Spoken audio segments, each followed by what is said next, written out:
You're listening to Cards to the Moon, a podcast about trading cards from both a collector and investor perspective.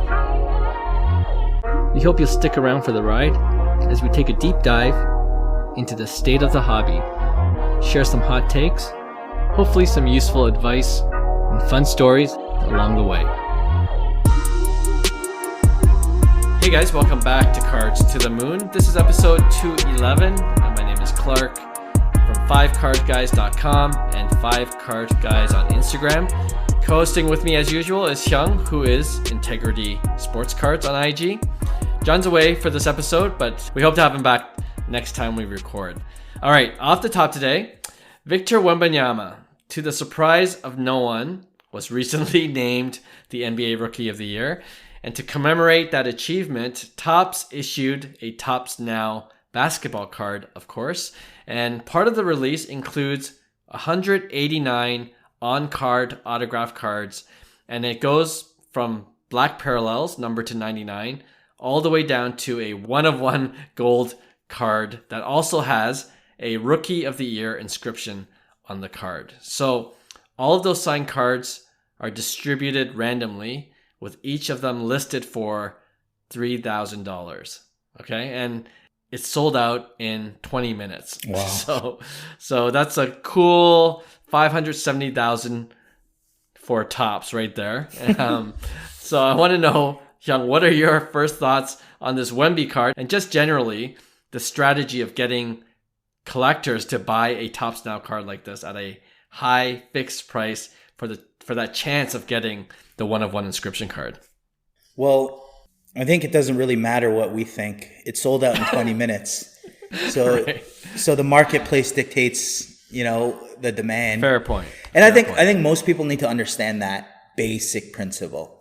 So a lot of people are going to be like, who would buy this stuff? Well, I guarantee there's 189 people in 20 minutes that, thought it was worth $3,000. And you know what? For the whole, overall thing about this, I wasn't a huge fan of Topps Now. I think the concept is amazing. Because I think down the future, like let's just say 20 years down the road, you have that Ohtani Topps Now card in his rookie season, and it's an autograph, and this was produced for his first major league home run. Yeah. Right? I think that's a pretty cool piece. If you had a Mickey Mantle first home run card and this was the image from it, and this was made at that time, I think we'd all say that's a pretty cool card. So long term, I love the concept of Topps Now, but we talked about this before. The design kind of looks cheap.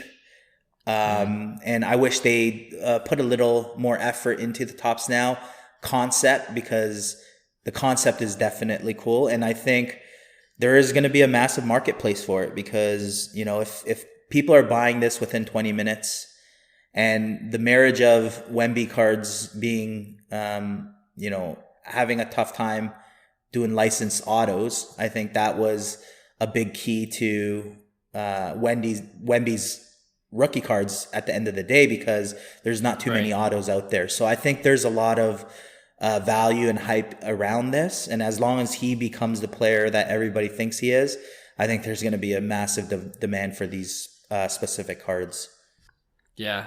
Like you said, we've mentioned it before. The quality seems a little cheap for Topps Now, but I think it's getting better on that front. You know, if I like when looking at that Rookie of the Year Topps Now card for Wemby, like the photo looks amazing. I gotta check this out now. I was gonna ask about the photo, but I was like, Topps Now. But let me see it now. No, look it up while you're looking it up. I think it looks amazing, and it seems like there's intentionality to it now. Do you know what I mean? It's not like, oh, let's just put up any picture and then sell it as a Topps Now card, right? And now that they're adding on-card autographs and this inscription, that's an added incentive. And just one minor correction is there are 189 people, unless there's one collector buying a bunch. There's at most 189 collectors willing to gamble for the chance of getting, a higher parallel. I would think that 3K is reasonable for Wemby Auto out of 99. I think that's going to do well in general. So I think a lot of people were along that line, or at least they have a chance to. Because I guarantee you, whoever gets that first card, that out of 99 or whatever it is, that's going to be the first comp. Right. You know what I mean? So somebody might buy it for 5K. Knowing that it was a 3,000 and he thinks he has a steal for it. And that's how a marketplace gets birthed. You know what? That's very possible. But I do think whoever gets like the lower like serial numbered, that's going to go way over 3K. Oh, crazy. Yeah. And the odds are good if you think about it. If I were to put $3,000 down, you know what? You have to accept the odds are you're going to hit a 99 out of 99 card. But any other hit is, I think, pretty good. You know what? Bonus almost. I think the play is, you know what? Buy 4 of them. $12,000 investment. Yeah, you kind of hit on the point. It's kind of another way of breaking in a way. It is. You know what I mean? 100%. Yeah. And Fanatics knows it. They're just juicing the psychology of gambling in different formats and ways and creating artificial value in ways that that we're just buying into. So I'm not against it though. That's some people will think that's evil. So other people will think it's genius. It's a fine line between the two, Absolutely. But that's what it is. But like you said, the market dictated the $3,000 price seems to be reasonable if it's gone in 20 minutes. And I'm sure we're going to see more of this, like big rookies or superstars hitting big moments. I feel like Topps Now has finally kind of found its stride in what they're really supposed to be for. So, all right, that's what we thought about the Wemby card. Let's move on to hobby headlines. Okay, I couldn't just choose one hobby news to talk in depth about. So I thought what we could do is another rundown of a few hobby news items, and then we'll give our quick takes on them. All right. The first one, this is fairly recent. Fanatics, they continue to sign partnership deals with leagues and organizations, as well as take away license agreements from Panini in particular. The latest is Fanatics' deal with the English Premier League, and that goes into effect June 2025. So I got a couple questions. Is this another big blow for Panini, in your opinion? They've actually had the license, Panini, since 2018. But prior to that, it was actually Topps that was the Premier League partner from 1994 to 2019. So they've had a lot longer. They lost it in the recent years, and now they get it back, essentially. So another question is, what do you think Fanatics/Topps will do with future Panini soccer cards and sticker cards, which they'll definitely produce once they get the license? Do you think it'll be better than Panini or even better than when they first had the license? Yeah. Pre-2019. I think yes to all of it. I think in the grand scheme of things, Panini and Topps were small-time players, running a potentially big market. I don't think they realized how big the market was. So I would say the way comparing Fanatics and let's just say Topps Panini pre-Fanatics purchase, I think it's apples to oranges. I think there are so many things that Fanatics can do that Panini can't. And I know in the history, I think in general, Panini soccer cards have been probably more sought after than the Topps Chrome. I think 2018 was the last year maybe with the Premier League. But I also think Fanatics can do other things. So I don't think it's great for Panini. I think, you're just, just one by one, just chopping off each limb that exists on Panini until there's nothing left really. And the value of Panini, they're just trying to be relevant at this point, right? And see if they could, create more value in other ways that they become valuable so that someone like Fanatics might, buy them out eventually. You know what I think is going to happen? You're going to have the hardcore Panini soccer card fans. Yeah. And they're going to make the loudest noise, especially at the beginning. that, this is awful, and, Fanatics won't do a great job in reviving the EPL soccer card brand.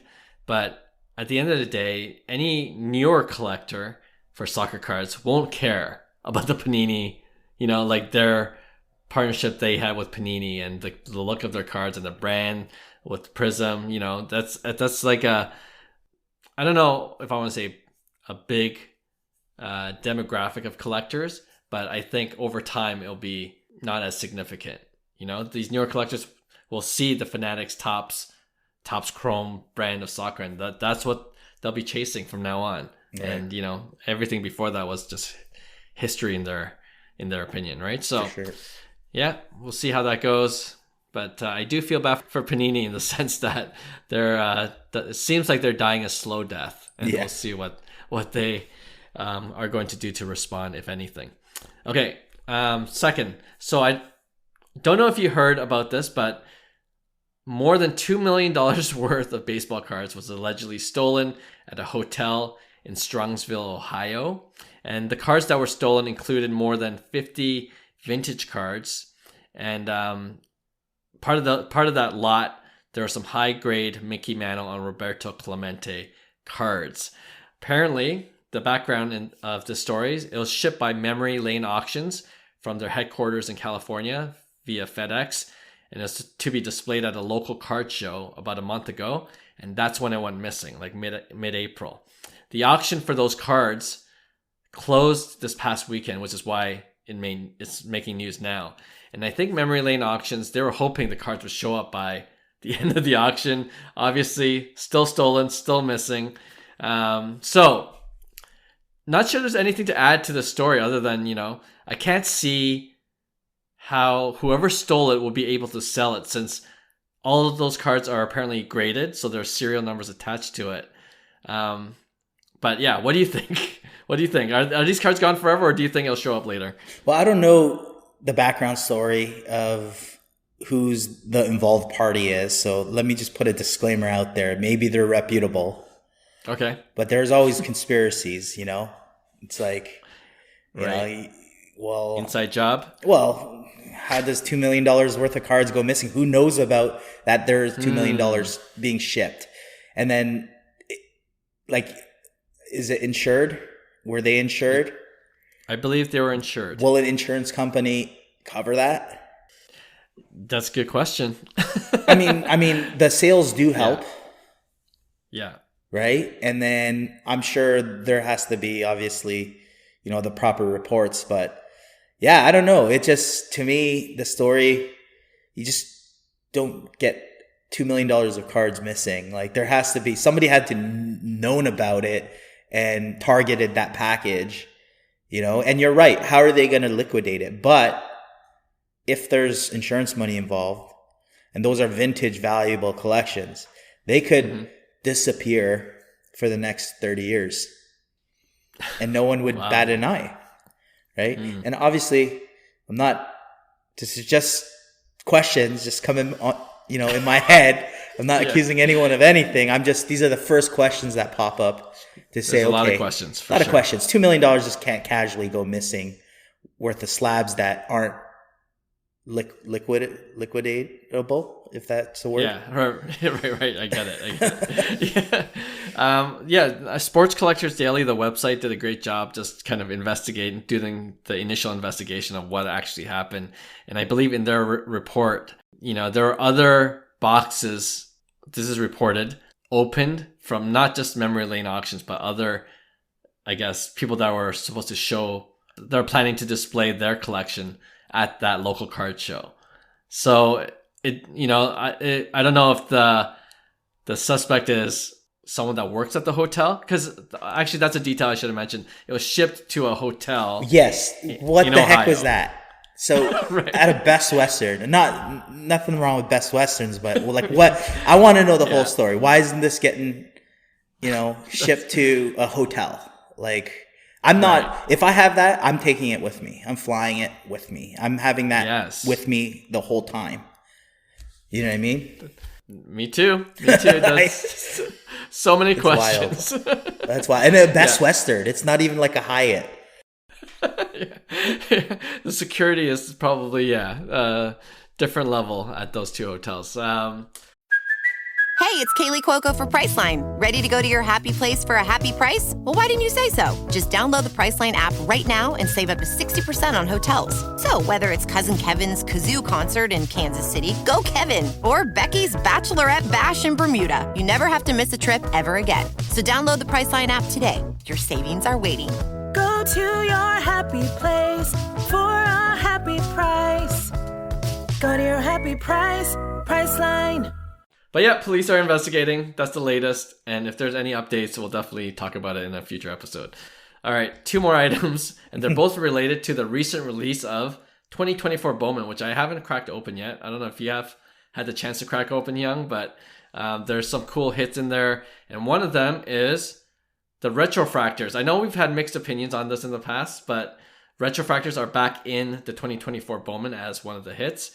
But what makes it interesting is one of those retrofractors is Pete Rose, and he hasn't had a licensed autographed baseball card since 1989.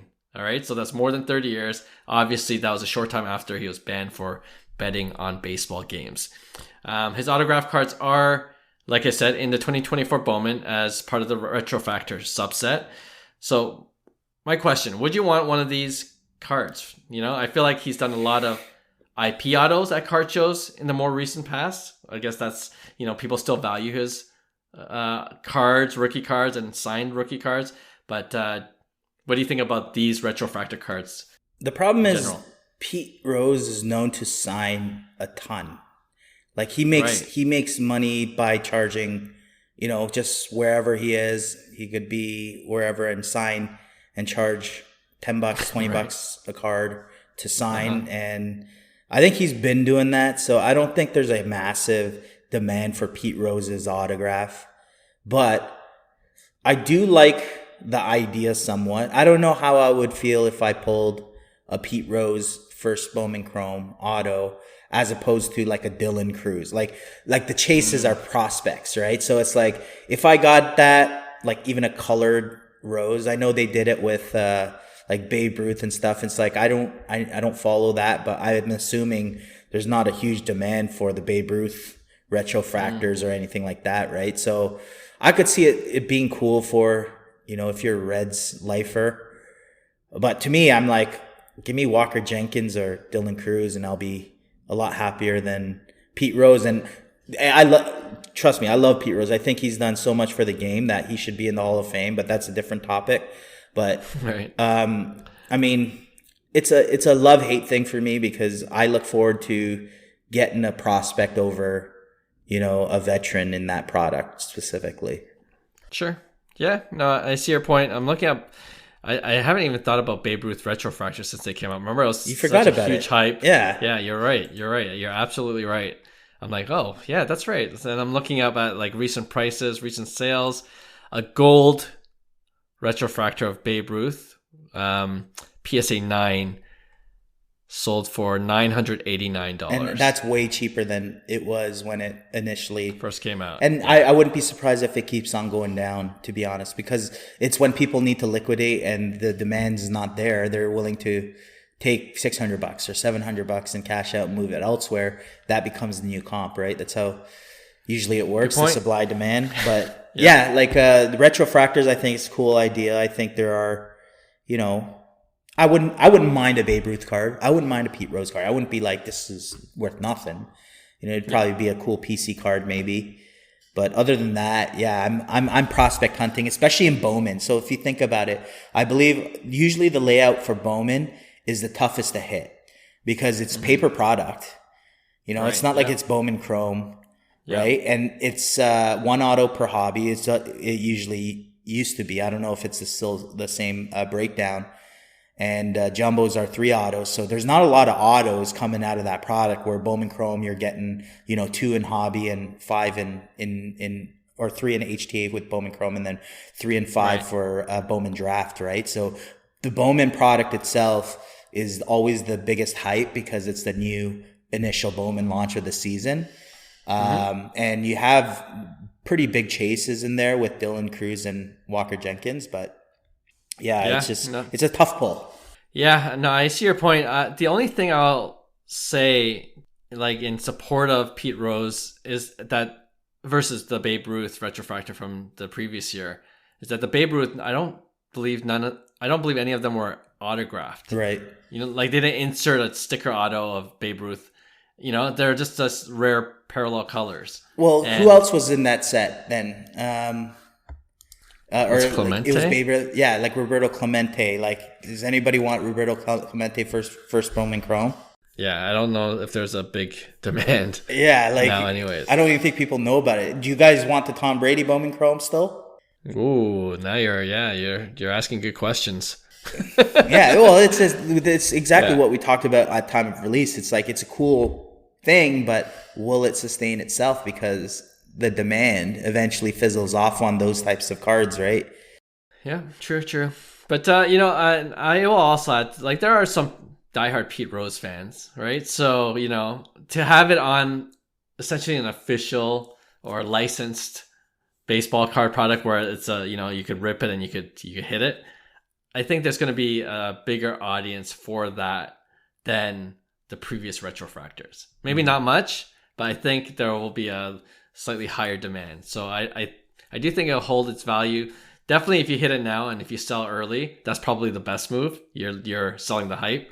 But I wouldn't hold my breath for any significant long-term value. All right, last hobby news items I want to discuss for our hobby headline segment today. Again, sticking with 2024 Bowman, what are your thoughts on some of the prospects? So you're bigger into prospects especially in the 2024 Bowman set. What are your thoughts on some of the prospects in this year's set signing an inscription for their serial number 1 card? So the very first card in this, for their cards that are serial numbered, and they're inscribing it, "My first Bowman auto." How much more do you think this will be compared to, the rest of the autograph cards they signed just with their names on them? I think for sure there will be a demand for it, because if it's the only one, I think it's smart by Fanatics, to be honest. Like it's again creating artificial value where they can. And it all deals with user experience at the end of the day. It has nothing to do with this is going to cost more for Fanatics as a company.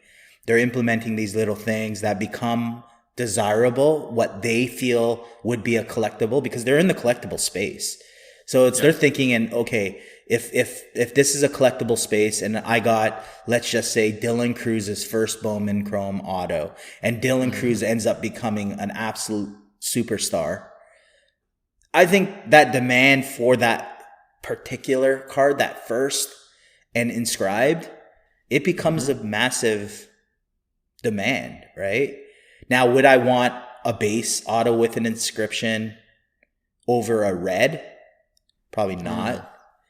But I don't know which one they've signed. Is it just the base auto? That's a good question. The picture I saw was a blue refractor. So I don't know if it's just for blue or if it's one of each color. Maybe. Yeah, maybe. Actually, not for Walker Jenkins. Okay. There's we'll get to that in the next segment, but yeah, not for Walker Jenkins. The orange refractor doesn't have the inscription on it. The one, not the first one? The first one, right. Yeah. Okay, yeah. I mean, that makes sense. I think there's if it's only one, it's even more rare, right? So I don't mind inscriptions. I think it creates fun, especially if they're on social media. You know, I know Benny Montgomery, the way it got really hyped with the Borat card was, that he's a baseball card collector, and you had card collectors following him. So when he's signing these Bowman Chrome autos, he's showing them this is coming in the next product. There becomes this hype, right? And that's how it kind of goes viral. That's how Borat ended up going viral. And I think Keeson McPherson from Pristine, that he's a breaker. He's one of the breakers I usually broke with when I was involved in, breaking a while back. But I think he had that card, I want to say. The Borat. Oh, really? One. Okay. Yeah. But I could be wrong. But yeah, it's very niche, cool, right?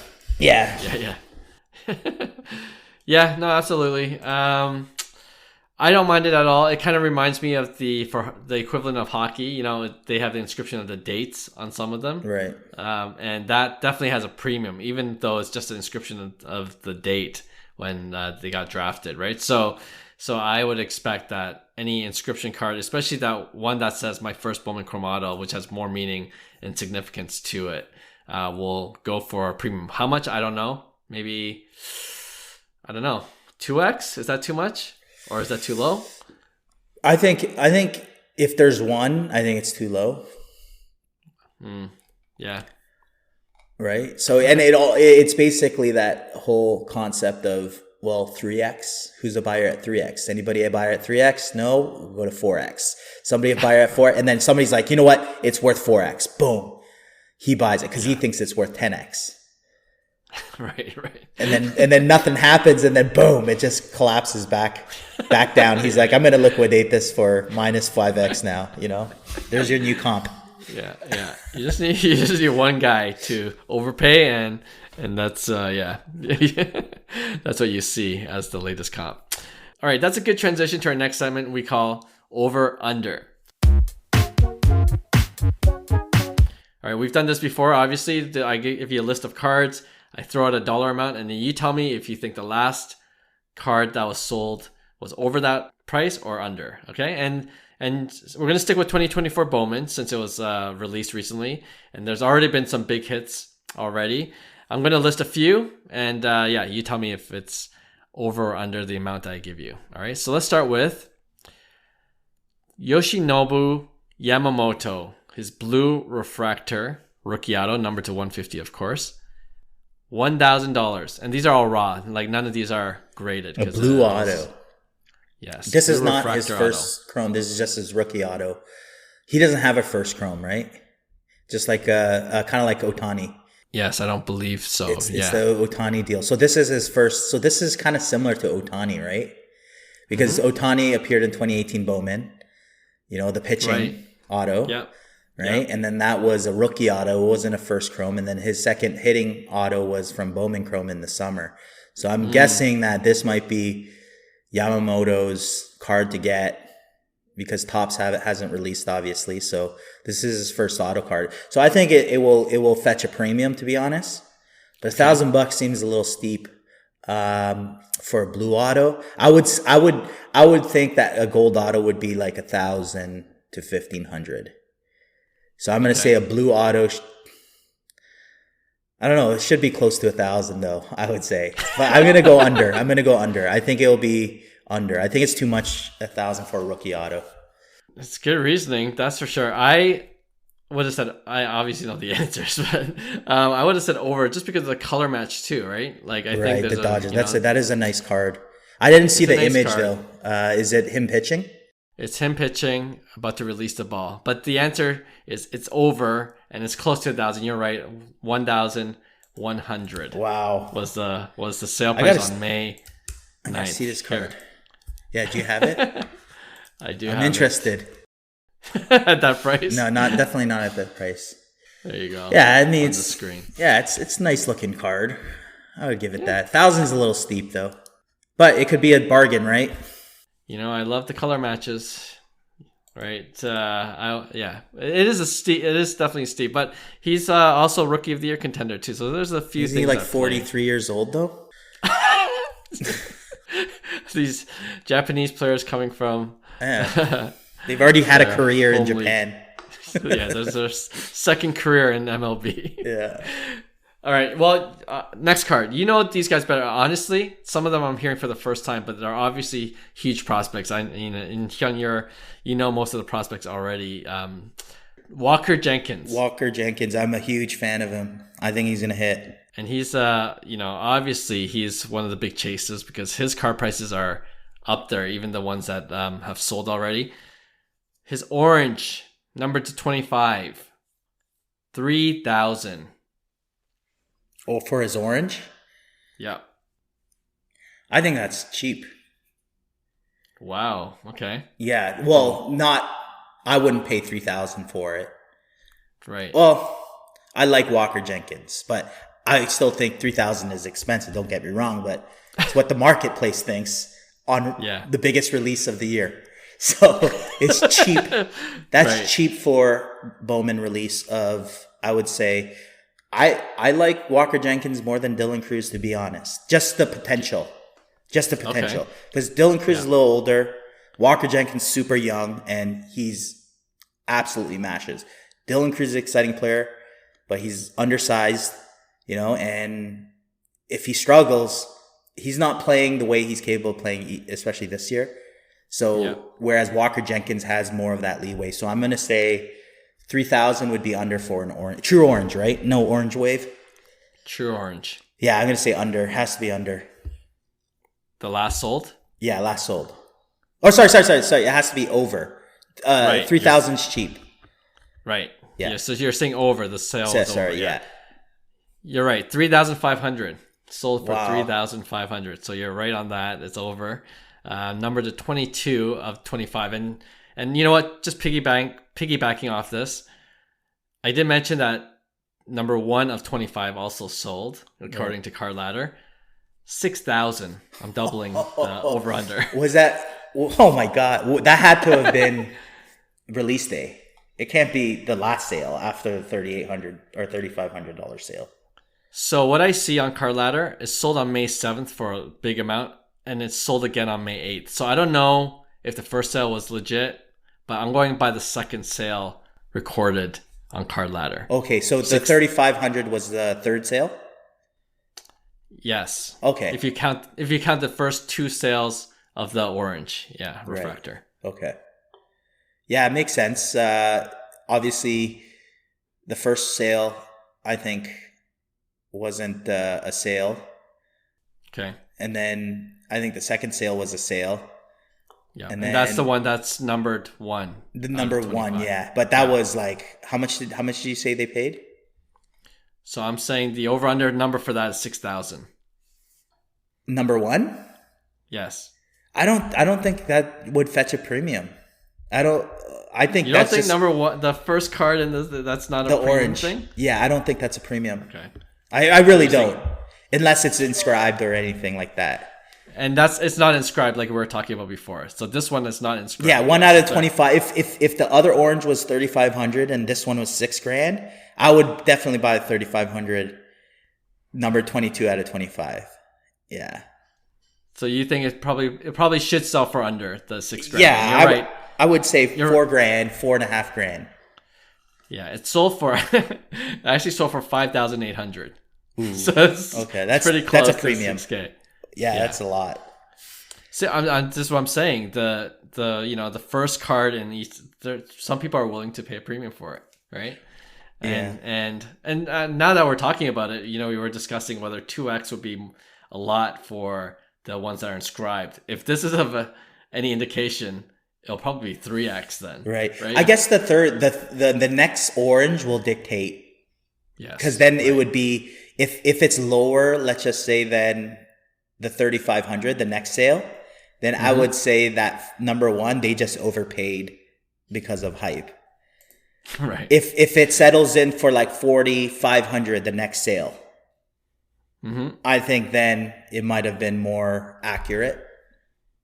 So I would say we'll see the next sale. If it's under 3,500, then that 5,800 is a kick in the crotch, I think.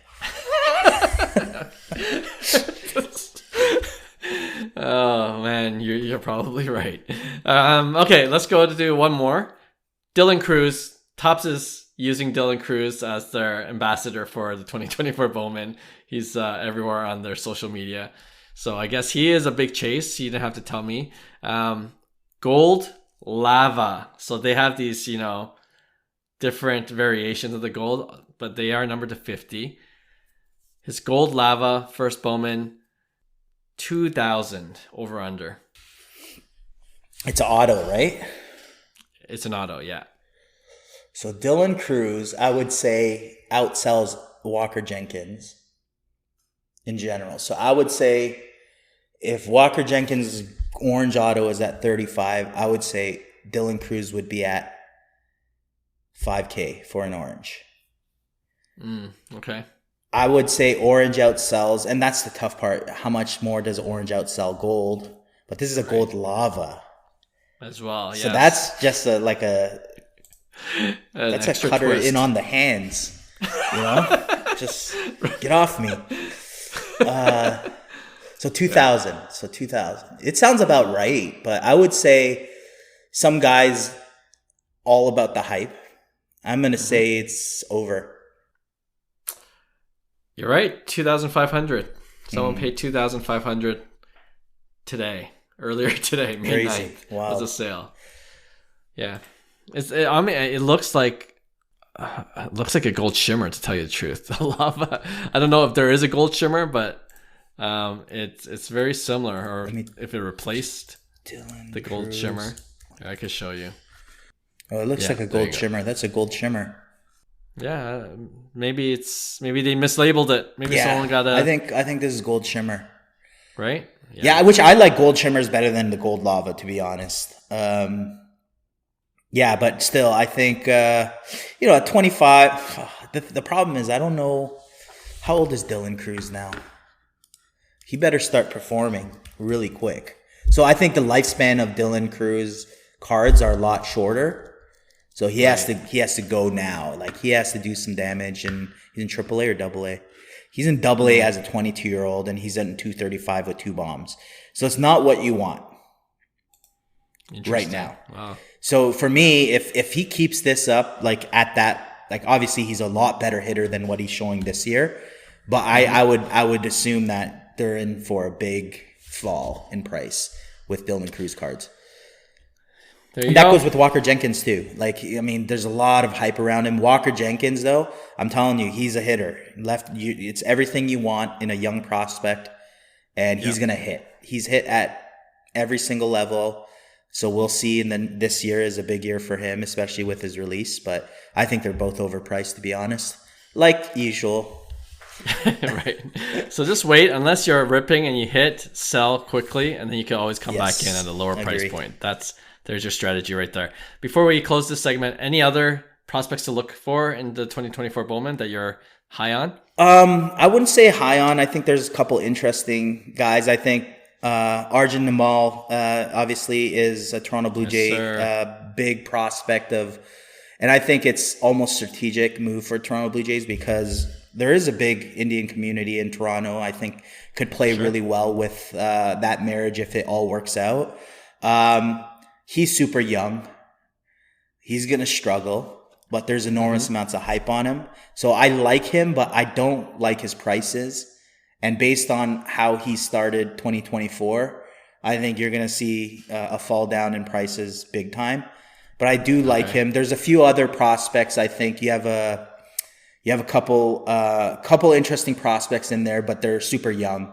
So I think the main ones are obviously like Walker Jenkins really intrigues me. Dylan Cruz is interesting. And I would say there's a couple other prospects that I would follow, but nothing like where it's like I got to get my hands on this guy. Yeah. Like you said, they're probably really young. Just a couple of names I'll throw out there. If it rings a bell, that's had recent high-end sales. Robert Kalaz.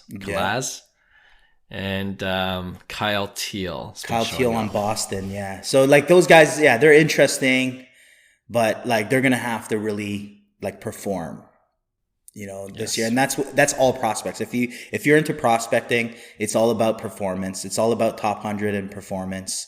So you gotta tread carefully because volatility happens really, really quick with prospects.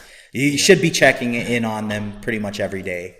Well said. All right. You've heard it. So I still want to rip 2024 Bowman. It's always a fun rip. Absolutely. We'll try to get our hands on a box and maybe we'll record it and show our listeners on our YouTube channel. All right. Let's finish off this episode with our regular weekly segment we call Pick One. Hyung, you have one to start off with? I do. I was, I'm a big fan of, Mookie Betts' prices. I think what he's doing this year is so ridiculous. This guy's the perfect athlete. This guy's the Steph Curry of baseball. Just so athletic, so easy. He's an undersized guy. And he plays multiple positions. He plays Like he could do it everywhere, right? Like it's crazy what he's doing. Amazing. And he's in the conversation, I think, with one of the best careers of modern baseball. I think he's going to potentially surpass Mike Trout, which is crazy. Ooh. Right? I know it's a hot take, but like if you look at Mookie now, especially with this year, what's he at? He's at the 68 career WAR. He's at a 3.3 WAR right now, and it's a quarter of the season, right? So he's 31 years old at 69 WAR. So for me, he's not far off, and he's getting better and better each year, which is insane. You know, that's the crazy part, right? So even his walk to strikeout ratio this year is crazy, and he's leading the league in on base percentage. You know, and you know he's stealing more bags than he usually does. So there's a lot of things that Mookie's doing that I think his prices are way too low, and we've been saying this for years now, and it's been climbing up every year. So I think there's a buying opportunity with Mookie. So. Obviously, it's still prices are going up, so they are a little higher than usual. But I'm gonna go a Bowman Chrome, his Bowman Chrome Auto, base auto, PSA 10, last sold for $1,700, which I don't think it's that bad if you compare it to a Trout PSA 10, for instance. Obviously, there's gonna be a big gap. So I'm gonna pair that up with Juan Soto, right? Okay. And I'm going to go with his refractor of 2018. So not his Bowman Chrome. This is just his Topps Chrome refractor, numbered to, I want to say it's to 250. Here, let me just really check. Yeah, check really quick. That sounds about right. And it's a BGS 9.5 True Gem. So it's from Topps Chrome update. Last sold for $1,700 as well. Are you going to take the Mookie Betts Bowman Chrome Auto base or a numbered refractor Juan Soto, right? Just his Topps Chrome update. So I know it's two different cards, but you got to remember Soto is in that same boat where he doesn't have a lot of numbered rookie cards. So I believe that keeps his prices always at a demand. Yeah, no, this is a good one. I'm biased though. I'm really, really biased. Any loyal listener will know why I'm biased. I had the base Bowman Chrome Auto for, $50-$60 and I sold it way too early and so it's hard for me to come back into it. But if I forget about that,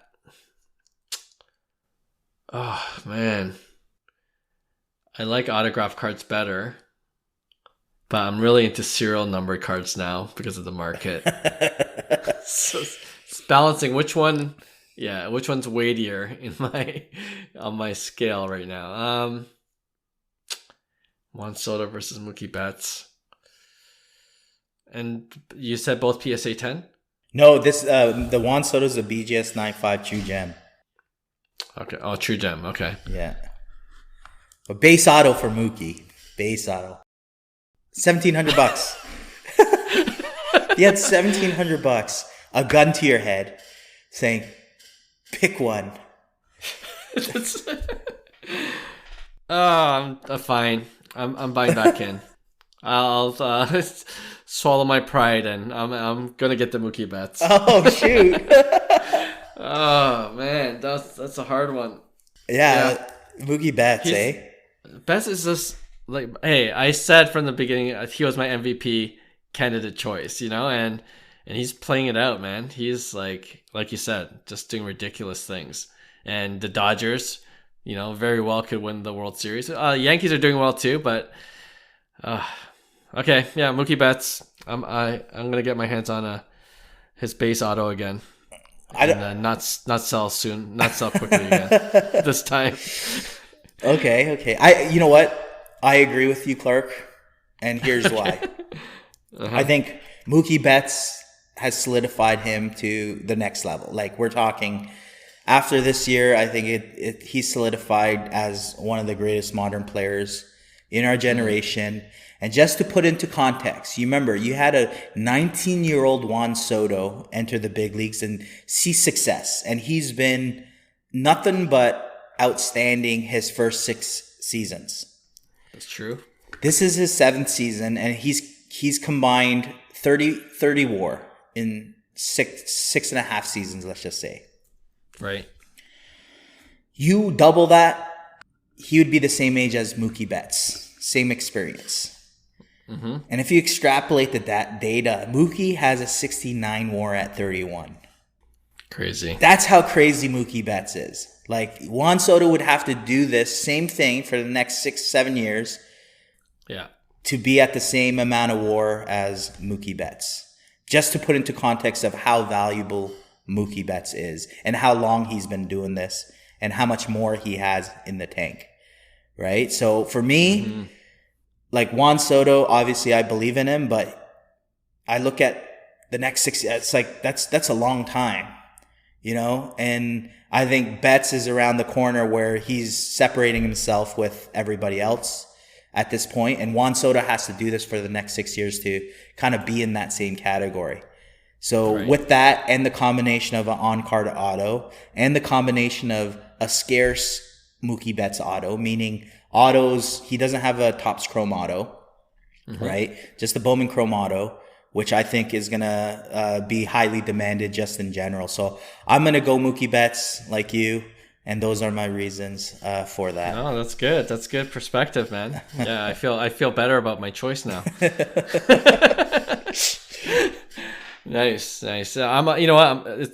He's back on my watch list. I don't want, if I'm gonna go back in, like for real, I want a better card than the base auto that I. Yeah, have, I agree. I agree. Yeah. I think colored Mookie is the play.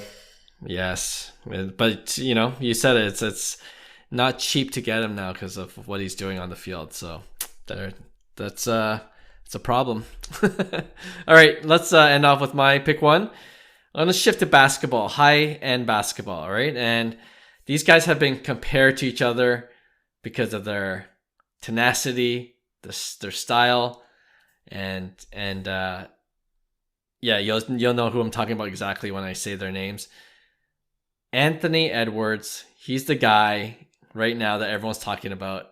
He's the next one that a lot of commentators are, saying he's on par. If he continues to do what he does for the rest of his career, you're going to be saying MJ, Kobe, Ant-Man. Okay, yeah, it's a hot take, but people are saying that. Okay, people, more than 1, 2, 3 people are saying that. All right, so and his National Treasures RPA, right? One of the best cards you can get for a basketball player. His National Treasures RPA BGS 9 Auto 10 sold for $24,400. Okay, that's just a couple months ago, a month and a half ago actually. So it's probably higher if you sell it now. For the exact same price, $24,400.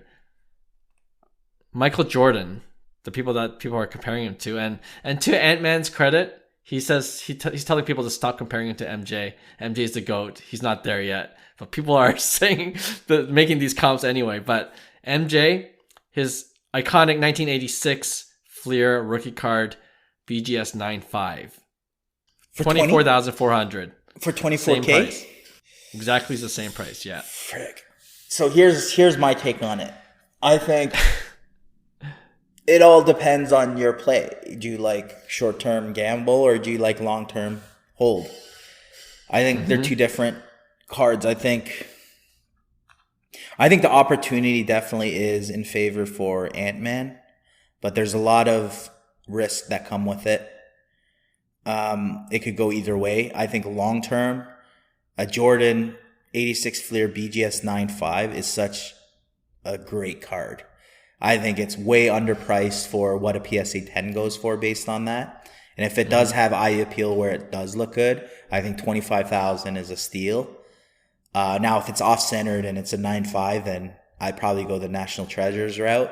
But if it's nicely centered, presentable as, can't even tell a difference between a PSA 10, I think I'm going to go with MJ. I think that is the long-term play, and then the short-term play would be, Anthony Edwards, National Treasures, because that's basically the grail. So it's a 10 subgrade. Let me see. So it's Yeah. a 9 surface, but 10 corners, and then centering at just 9.5. You know what? What's the peak price of that? Do you know? Of the 9.5s? Sorry, what was the peak price of Jordans? Yes, 144,000. Yeah. February 2021. Can you scroll down just a little bit more? I just want to see the trend. Yeah, you're buying at the dip, I think.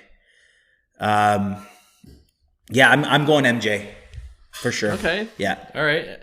I chose that numbers because at that time in March they sold for the exact same price. And to your point, the last sold was April 21st. So there was another sale after that, and that sold for $39,600. Oh, so wow. the price fluctuates, Right? depending on the appearance of the card, not necessarily it's card for card. You got to look at Yes, it's almost like I agree. You almost have to treat it like a vintage card in a way, For right? sure. Like it's eye appeal. Yeah, exactly. And then the subgrades, especially for BGS 9.5. So that can definitely be a factor.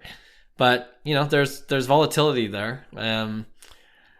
I want to root for Ant-Man. I think it's I want to, and it's RPA.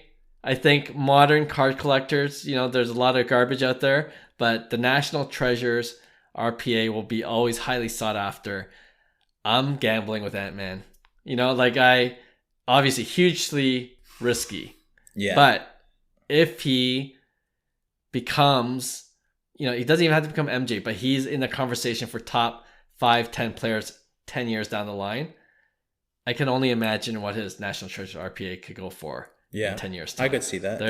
There's that upside sure. That's what I'm saying. So I'm rooting for Ant-Man. I've been trying to get people to buy Ant-Man with me because it is priced high. No one's biting, and now it's just too late. It's just, or at least it's not a good time now. You got to wait till off season, right? But yeah, I'm going to go with Ant-Man, and then I'm sure I'm going to get DMs after this episode airs saying you're crazy and out of your mind. But that's all good. We all have our own opinions. All right. Thank you guys for always tuning into Cards to the Moon. We appreciate you guys. And we would love it if you tell a friend about this podcast, especially if they're getting into sports cards. We'll have a brand new episode next week, and we'll talk to you then. Bye. Hey, thanks for listening to Cards to the Moon. We'd really appreciate you subscribing to our podcast wherever you listen to your podcasts. And you can also connect with each of us on Instagram at 5cardguys, or you can follow Hyung at Integrity Sports Cards, or John at TradeU at Recess.